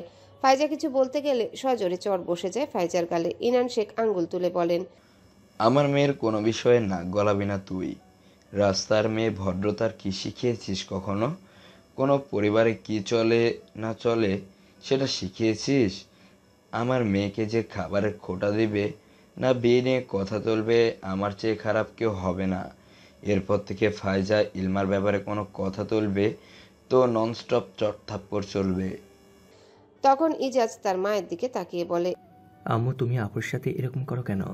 এলমা আপু কত ভালো মানুষ, চায় তার এরকম একটা মেয়ে থাকুক, আর তুমি পেয়েও অবহেলা করছো। আমার আপু বেস্ট, তুমি অনেক ঝগড়া করো। ইজাজের কথায় আদনান খানিক হাসে, আর চোখে ইলমাকে দেখে ইজাজকে ফিসফিস করে বলে, আপুকে বিয়ে দিবি? ইজাজ আদনানের দিকে তাকিয়ে বলে, হুশ, একটু আগে বাবা কি বলল? আপুর বিয়ের কথা তুললে মারবে। ওটা তোর আম্মুকে, আমাকে না। আপুকে বিয়ে দেবো, সুন্দর একটা দুলাভাই আনবো। আমি খুঁজবো তোর জন্য দুলাভাই। তাদের কথার ধ্যান ভাঙে যখন তারেক মাহমুদ বলেন, ফাইজলামনি আজকে না বলে পারছি না। ইলমা এই বাড়ির মেয়ে, ও কি করবে না করবে, খাবে না ফেলবে, সেটা ওর ব্যাপার, আমাদের ব্যাপার। যে দায়িত্ব পালন করনি তাতে এত মাথা ঘামানোর কিছুই হয়নি। আর কি যেন বলেছিলে, আমার ছেলের সাথে ওর কিছু? শোনো, ইলমার মতন ভদ্রসভ্য মেয়ে আদনানের মতন বখাটের সাথে প্রেম করবে না। আদনান তো একটা ইফটিজার, বেয়াদব। ব্যাস, আদনানের মাথায় পুনরায় আগুন জ্বলে ওঠে। মানে ওদের ঝগড়ায় তাকে টেনে অপমান করাই লাগবে। সে না একটু ইফটিজিং করে, তাই বলে ইলমার এত গুণগান গাওয়ার কি আছে? আদনান তার বাবার কথায় জবাব দেয়, আমি ভদ্রমেয়ে বিয়ে করব না, আমার মতো একটা বিয়ে করব। তাতে তোর কি হবে শুনি? তোমার নজর সবসময় পচা জিনিসের ওপরেই যায়। ভালো কিছুর মূল্য কি সেটা তুমি জানো না? যা খুশি করো, শুধু বেয়াদব মেয়ে মানুষ শেখ পরিবারের বউ করে এই বাড়িতে তুলতে পারবে না। তাহলে চাচ্ছ কিভাবে এত ভালো মানুষ বিয়ে করে বাড়িতে তুললে? ঈশিতা ছেলের দিকে চোখ রাঙিয়ে তাকায়। আদনান কথাটা বলে নিজেই হতভম্ব হয়ে যায়। মনে মনে বলে, ইস আদনান, সবসময় সত্যিটা বলতে নেই, এখন দিলি তো আরেকটা আগুন জ্বালিয়ে। তারেক মাহমুদ ছেলের কথায় খুশি হন। একবারে মোক্ষম জায়গাটায় কথাটা বলেছে। বেয়াদব হলেও একটা সুবিধা আছে, মুখের উপর জবাব দেওয়া যায়, সত্যিটাও বলা যায়। কিন্তু তার ছেলে একটু বেশি বেয়াদব, মানে বেয়াদবের টপ ক্লাসে আছে সে। ইনান শেখ এ নিয়ে টু শব্দ করেননি, সোজা রুমে চলে যান। ফাইজা ইজাজের রুমে গেছে। তারা সরতে ঈশিতা আদনানকে বলে, মুখটা সামলাও আদনান, সবসময় সত্যি বলতে হয় না। তখন ফরিদা পারভিন ইলমাকে বলেন, তারপর চুপ থাকলে তোর খবর আছে, মুখে মুখে জবাব দিবি, দেখবি সাহস পাইব না। ফরিদা পারভিনের কথায় আদনান ইলমাকে বলে, মেলিসার বাচ্চা যা তেজ আমার সাথে দেখা, শুধু যেখানে দরকার সেখানে বিড়ালের মতো মেমো করিস, তাই না? আদনানের কথা ইলমা বিরক্ত হয়। চোখ রাঙিয়ে তাকাতে আদনান বিরক্তিকর চাহনি দিয়ে বলে, এই প্রেমিক নারী, চোখ রাঙাবি তো খবর আছে। মুখ সামলে কথা বলো, না হলে খবর আছে। থ্রেড দ বন্ধ কর, তোর বাপের 12টা বাজাতে আমার সময় লাগবে না। কথা কথা বাপ টানো কেন, সমস্যা কি? তোর বাপ একটা হিটলার, দেখিস না রানী খান বিয়ে করে নিয়ে এসেছে, কাউকেই শান্তি দেয় না। তখন ঈশিতা আদনানকে ধমক দিয়ে বলে, থামবে নাকি গরম খুন্তিটা নিয়ে আসবো? আদনান চুপ করে। ইলমা তার দাদির পাশে গিয়ে বসে। তখন তারেক মাহমুদ ইলমাকে বলেন, শোনো মা, এরপর ফাইজা তোমার বিষয়ে কোনো বাড়াবাড়ি করলে ইনানকে বলবে, না হলে আমাকে। চুপ করে থাকবে না। তারেক মাহমুদের কথায় ফরিদা পারভিন বলেন, ফাইজা যা বলবে জবাব দিবি, চুপ করে থাকলে মাথায় উঠে বসে। তাদের দুজনের কথা শুনে ইলমা জবাব দেয়, আমি যা বলার বাবার সামনেই বলবো, যা প্রতিবাদ করার বাবার সামনেই করব। বাবার অনুপস্থিতিতে আমি 1 লাইন বললে তিনি 4 লাইন বানিয়ে সেটা উপস্থাপন করবে। তখন আমার বাবার মনে আমাকে নিয়ে একটু প্রশ্ন তৈরি হবে। এখন আমি কিছু বলছি না, সেই জন্যে আমার বাবা নিজের মতো করে হ্যান্ডেল করতে পারে সবটা। তখন আমি কিছু বললে তখন তাকে বিচার করতে হবে কার কথাটা সঠিক। আমি কি আদৌ কথাটা ঠিক বলেছি নাকি উনি সঠিক বলেছেন? ইলমার কথায় তারেক মাহমুদ আদনানকে বলেন, কিছু শেখো ইলমার থেকে, জীবনে বেয়াদবি ছাড়া কিছু শিখতে পারিনি। এই মেলিসা, আমার দ হরলিক্সটা ঠিকঠাক খাচ্ছিস তো? আদনানের কথায় তৃপ্তি শব্দ করে হাসে। ঈশিতা ছেলের কথায় হাসবে নাকি বকা দিবে বুঝতে পারছে না। আদনানের এমন কথায় ইলমা ভড়কে যায়। আদনান বিরক্ত হয় ইলমার চুপ থাকাতে। তখন ইলমা জবাব দেয়, এটা কেমন প্রশ্ন? আগে তো তোর মাথায় বুদ্ধি ছিল না, কথাবার্তাও ম্যারমারি ছিল, নিশ্চয়ই আমার দ হরলিক্সটা খেয়ে মাথায় বুদ্ধি বেড়েছে তোর। ইলমা আদনানকে চোখ রাঙায়। ফরিদা পারভিন বলেন, এই ঝগড়া লাগা গেল। আদনান উঠে দাঁড়ায়। অনেকক্ষণ হলো ভালো মানুষদের সাথে বসেছে, বেশিক্ষণ বসলে তার চুলকানি শুরু হয়ে যাবে, সেজন্য উঠে দাঁড়ায়। অতিরিক্ত ভালো মানুষদের পাশে বসতেই আনকমফোর্টেবল ফিল হয়, কারণ সে জানে তার মতো বেয়াদব 2-4টা আছে কিনা সন্দেহ। রুমে এসে একটা সিগারেট ধরায় আদনান। সেটা টানতে টানতে ফেসবুকে ঢুকে নিজেদের ফ্রেন্ডস গ্রুপে ঢুকতে দেখে নির্মাণ একটা স্ক্রিনশট দিয়েছে, সেটাও জেবিন এবং আবরণের আপলোড করা পিকচার্সের। আদনান ছবিটা দেখে হাহা রিয়াক্ট মারে। নির্মাণ লিখেছে, কিরে তোর শিকার তো আবরণের কাছে। বলক মেরে দিয়েছে, এসব মাতারই আমার দরকার নেই। বাকিরাও অ্যাক্টিভ হয়। আদনানের মেসেজে সবাই অবাক হয়। সে জিজ্ঞাসা করে, কি ব্যাপার, রিয়ানার ভালোবাসার গুড সাইড নাকি? হেতে আরেক শালি, সব একরকম মেয়ে। ব্রেকআপ করে নেব, আপাতত প্রেম করছি না। ওই এই সন্ধ্যায় কি মদ গেলছিস নাকি? নির্মাণের মেসেজে আদনান মৃদু হাসে রিপ্লাই করে, না, ভাবছি রাতে ক্লাবে যাব, তোর কোনো পরিচিত জুনিয়র থাকলে নিয়ে আসিস। হালার পো হালা, তুই আর ভালো হইলি না। নির্মাণের রিপ্লাই দেখে আদনান পুনরায় হাসে। গ্রুপ থেকে বেরিয়ে আবরণকে খোঁচা মারে, লিখে, কিও নারী দর্দি জাতির পিতা, মেয়ে রাজি হয়েছে এতদিনে। আবরণ জেভিনের সাথে কথা বলছিল। আদনানের মেসেজ দেখে হাঁ হয়ে যায়। এর আগেও তাদের কথা হয়েছে মেসেঞ্জারে, তাও আবরণই প্রথম নক দিয়েছিল জেভিনের ব্যাপারে। এখন আদনান আজকে নক দিয়েছে। আবরণ রিপ্লাই করে, মেয়ে মানে? জেভিন আমার ফিউচার ওয়াইফ। শেষমেশ জনগণে খাওয়াটাকে বউ বানাচ্ছিস? ক্লাবে নাচলে কি ভার্জিনিটি নষ্ট হয়ে যায়? না, যদি ক্লাবে নাচে আছে লাঙ্গের সাথে হাত ধরে রুমে যায় তখন নিশ্চয়ই ভার্জিনিটি নষ্ট হয়। তবে তোর কপাল একদিক দিয়ে ভালো, তোর ফিউচার বউকে আদনান শেখ গভীরভাবে টেস্ট করেনি। এই মুখ সামলে কথা বলবি। নারী দর্দি জাতির পিতা জনগণের খাওয়া জিনিসকে আবার টেস্ট করেছে। সি এই মুখ সামলে কথা বলবি। নারী দর্দি জাতির পিতা জনগণের খাওয়া জিনিসটা টেস্ট করেছে। সি তাহলে তোর বোনকে দিস, নিশ্চয়ই পিওর হবে, একেবারে দেশি খাঁটি মাল। সুরের বাচ্চা, আর একবার এই কথাটা বললে তোর জিপটা টেনে ছেড়ে ফেলবো। কথাটা বলে আদনান ফোন ছুঁড়ে মারে। মুহূর্তেই নিজের মাঝে উত্তেজনা দেখতে পায়। রক্ত যেন টকবক করছে, হাত নিষ্পিস করছে। যেন এই মুহূর্তে জয় আবরণকে হাতের কাছে পেলে 2 কোপ বসিয়ে দিত। মাথা ভীষণ গরম হয়ে আছে আদনানের। কি করা যায় ভেবেই ব্যালকনিতে যায়। নিস্তব্ধ চারিপাশ, আকাশে নেই চাঁদ বা তারা, তিমিরে ডুবে থাকা বিশাল আকাশ, মৃদু হিমশীতল বাতাস। আদনান বারবার ঘেমে উঠছে, ব্যাকুল মনটাকে শান্ত করার চেষ্টা চালাচ্ছে। বারবার বুকের বাঁ পাশে হাত রাখে, তার মনে সেই পবিত্র এবং শুদ্ধ নারীর কথা মনে আনে। মুহূর্তে একরাশ ভালো লাগা কাজ করে, সেই জন্য মৃদু হেসে বিড়বিড় করে বলে, ভাগ্যিস পবিত্র নারীর হৃদয়ের অন্তরস্থলে আছে, নাহলে বেসামাল আমাকে এত সহজে কে সামলাতো। ব্যালকনির গ্রিলে হাত রেখে গুনগুন করে গেয়ে ওঠে। সুপ্রভাতে শেখ পরিবারের সবাই নাস্তা খেতে বসেছে। এক পর্যায়ে কথা উঠে নতুন বাড়ি নিয়ে। তৃপ্তি তারেক মাহমুদকে জিজ্ঞাসা করে, বাবা কাজ কবে শেষ হবে? হ্যালো বন্ধুরা, পরবর্তী পার্ট খুব তাড়াতাড়ি আসবে, তো সবাই অপেক্ষায় থাকো। আর চ্যানেলটি যারা এখনো সাবস্ক্রাইব করোনি তারা পরবর্তী পার্ট দেখার জন্য চ্যানেলটি সাবস্ক্রাইব করে রেখো। ধন্যবাদ সবাইকে, আমাদের সাথেই থেকো।